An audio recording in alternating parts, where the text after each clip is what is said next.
Bila puli tu sangkut, dia akan efek dekat bahagian dia punya steel bag pula.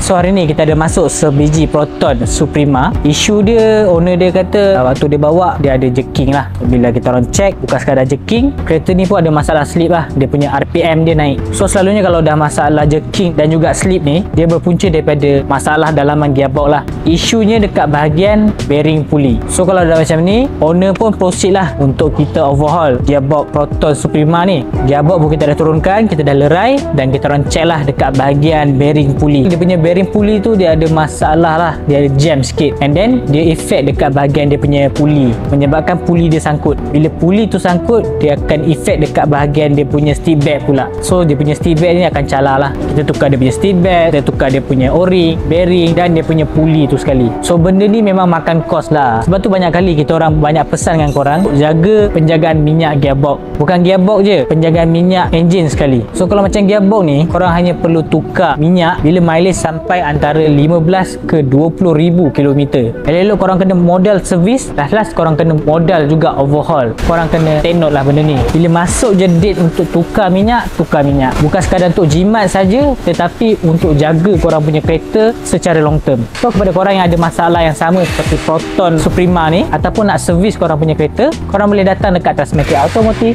Section 15 Shah Alam. Servis raya dengan kami, korang dapat 5 barang ni di Tasmatic Automotive Section 15 Shah Alam.